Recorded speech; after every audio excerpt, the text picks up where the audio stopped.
Hi folks, I'm Jay here with Two Guys in a Ride in beautiful Shorewood, Minnesota, September 2024, again with Randy Geyer. Randy, tell us, what do we have here? Hi Jay, thanks for having me.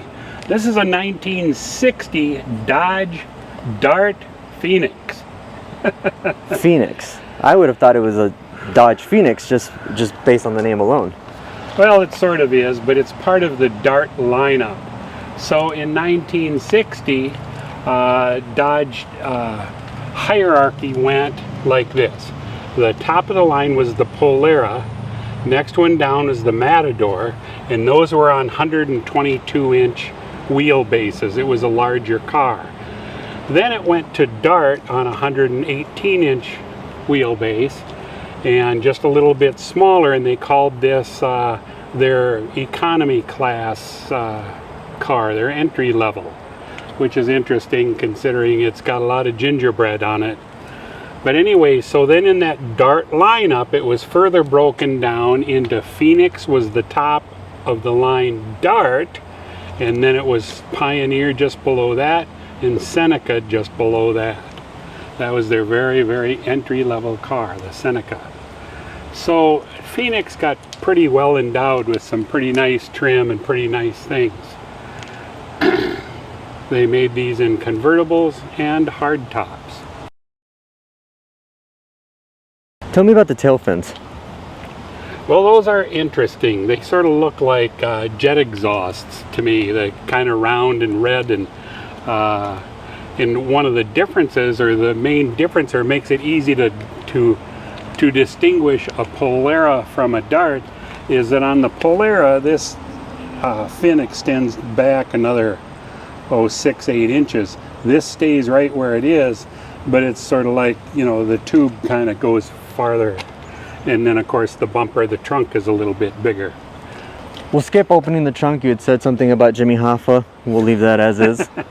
But I'm seeing this following this jet stream right here, and then leading up to the front where we do have the top of the jet. It's a nice touch. Yeah. It's pretty metalwork that they did on that, really.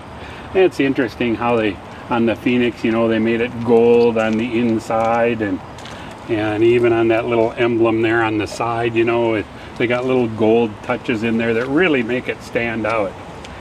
I think as long as we're at it too, look at the spinner hubcaps. I just think they're absolutely beautiful. Beautiful craftsmanship. And when it goes down the road, you know, they kind of have this, they catch the sunlight in it, and it looks like they're flipping. Some people call them flippers. Well, they don't really flip, but it really creates a unique look. And what kind of engine does the Phoenix have? This one happens to have a 318 4-barrel, and that's rated at 255 horse. Again, here on the hood, we see a nice emblem, and then the gold coloring on the interior of that emblem. You see the engine bay is very nicely done.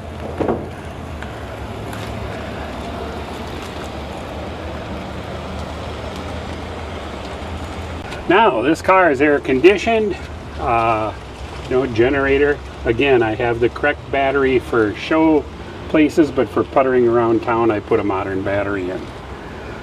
Let's see, again, we have the accordion style brakes, power steering. Yeah. And then we have the jet theme still carried on for the time. Yeah. And then we have this beautiful grill here. That unique grill, isn't it? A toothy looking. Almost looks like it's smiling at you. Yeah, it really is. Oops, come on now. I see this one is also an award winner. This has won awards. That has an AACA Senior Grand National Award. It also has an AACA National Award. I know it sounds like I'm saying the same thing twice, but they really are two different things. This won the Walter P. Chrysler Award from the AACA. This also has won Best Dodge at the Chrysler DeSoto Nationals, held here in Lake Elmo in 2013, 14, 15, I can't remember what year it was, but I took it there and it won Best Dodge in the show, in a national show. So that was pretty cool too. So it really has earned a lot of significant, important awards. So, did you buy this restored? Have you done any restoration yourself? Because you said you've owned it for a number of years already. I did. I bought this car already done. I bought it from a fellow in Iowa. And the story is that I happened to be at a car show down in Iowa, and I was parked right next to him at this car show. And I looked at his car and I said, that is the most beautiful thing. And I said, if you ever want to sell that, why don't you give me a call? And sure enough, he kept my card. And about 5 years later, he called me and said he was ready to sell it. And we eventually agreed on a price. and I bought it from him. So he did all the restoration. Actually, a company in Kansas did it. And I haven't really done anything to it at all. It just runs great and everything is just perfect on it. So I haven't had to do anything. I just take care of it. Keep polishing it.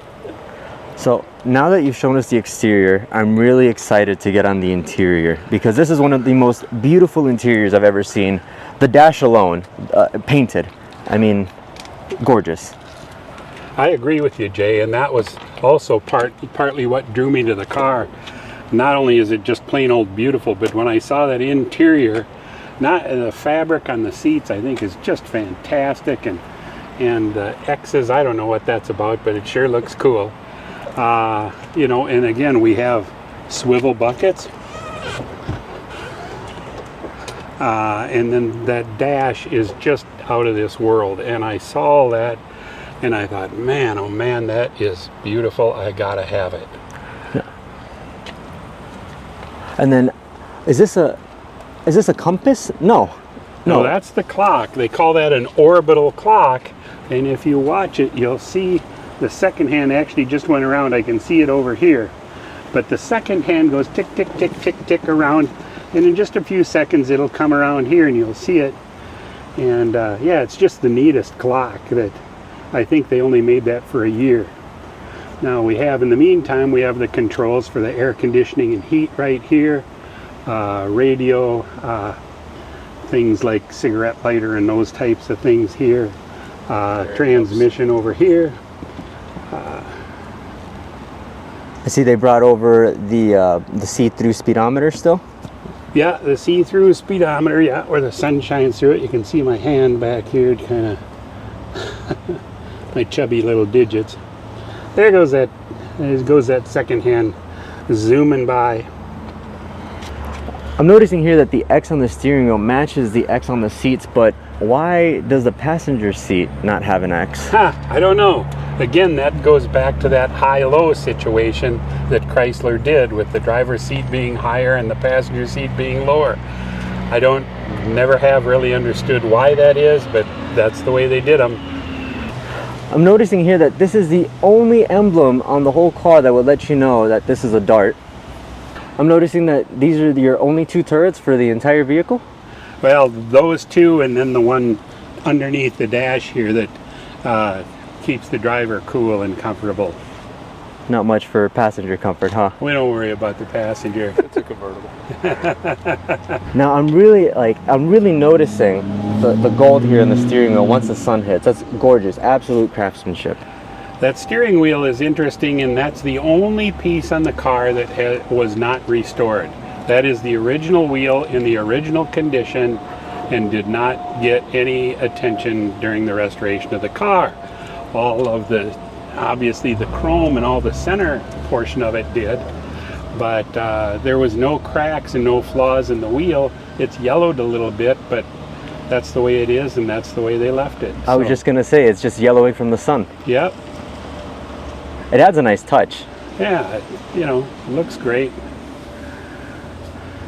I noticed the one thing that really caught my eye was the push button transmission. You see that now in modern vehicles, but to see it in this is amazing. That was something that Chrysler did for quite a number of years, actually, and I'm thinking about 56, I believe, through into the mid-60s with the push buttons before they finally did a shift lever like everybody else was doing. But it's a unique feature, and it's cool, and people really enjoy it, and it works just perfectly fine. So, yeah. I think another thing to remember is that while this is all mechanical, in today's age, it's all electrical. Like Yeah. the jump, it's amazing. Yeah, those push buttons are just a cable that go down to the transmission, and it's just a push-pull kind of situation. So there's nothing electronic about it or anything. Yeah. Any plans for the car? Favorite memory? I mean, what are you planning on doing with it? Are you planning on selling it? I think I'll just drive it and enjoy it for now. All of my cars are actually for sale. I would sell all of them all together. I'd sell the one or two at a time, whatever works. But yeah, I'd always entertain ideas of selling them. But other than that, I just drive it around and look at it and enjoy it, and just, yeah, that's all. Okay, Randy, I guess my biggest question, would you consider loaning this out to me for a weekend? Oh, sure, anything for you, Jay. I promise I'll take care of her. Well, thank you again, Randy, for showing us another beautiful car out of your collection. It's always been a pleasure. Thanks, Jay. I appreciate you coming. Thanks for watching.